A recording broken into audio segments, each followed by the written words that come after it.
Good day, everyone.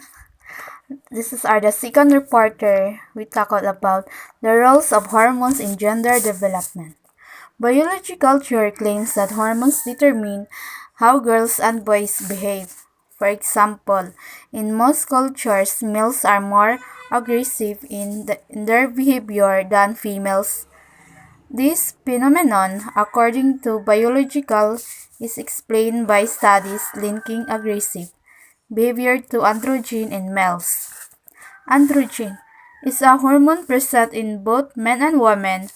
However, androgen is typically assigned as a male hormone because it is present in much higher levels in men and significantly factor in male traits such as aggression, competitiveness, spatial ability, and higher sexual drive.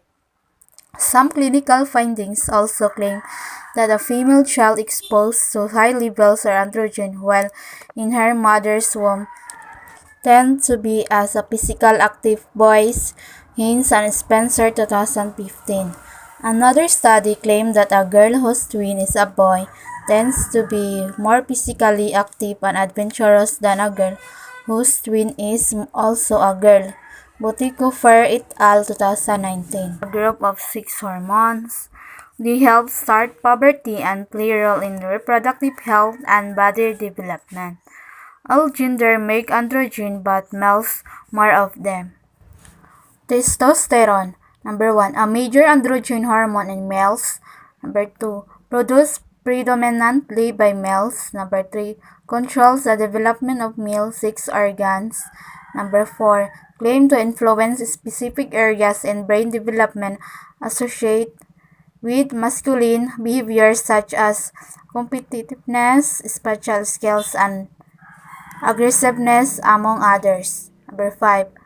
Some studies claim that when an XX chromosome was exposed to high level of prenatal testosterone, the female child prevalently developed into female adult who generally did not identify with the female gender and whose sexual orientation was towards other females. But testosterone is a hormone made mainly in the testes, part of the male reproductive system. It is needed to develop and maintain male sex characteristics such as facial hair, deep voice, and muscle growth.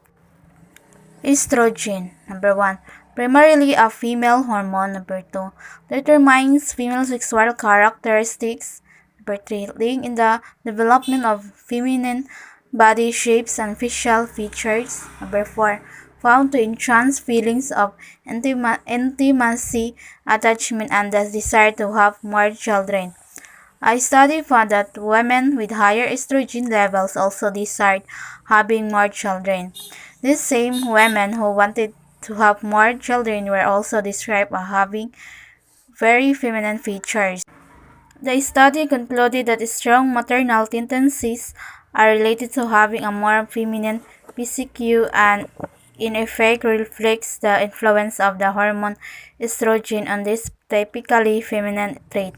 Smith et al. 2012.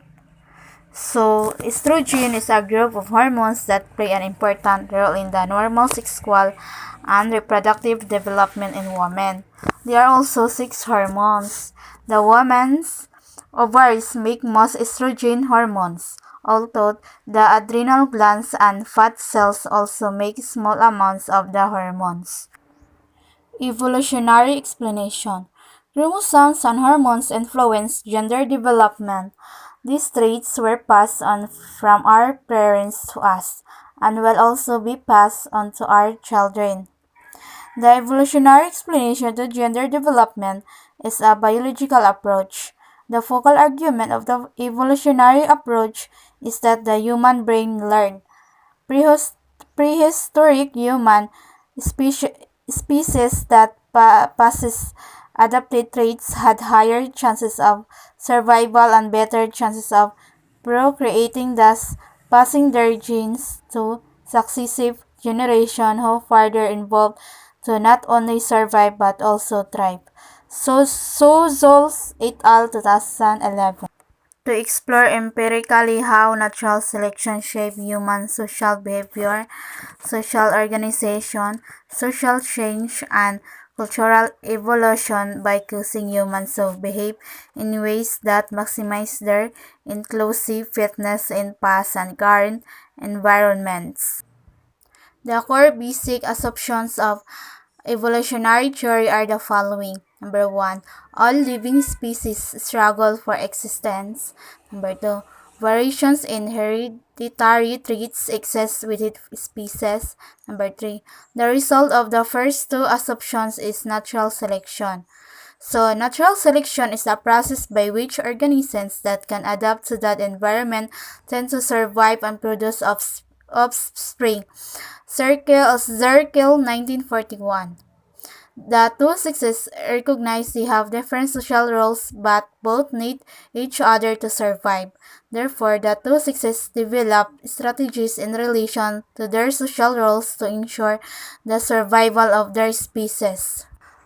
Thus, the evolution of the prehistoric male's brain and the prehistoric female's brain favored different adaptive traits that could explain why men and women in general look, think, and behave differently.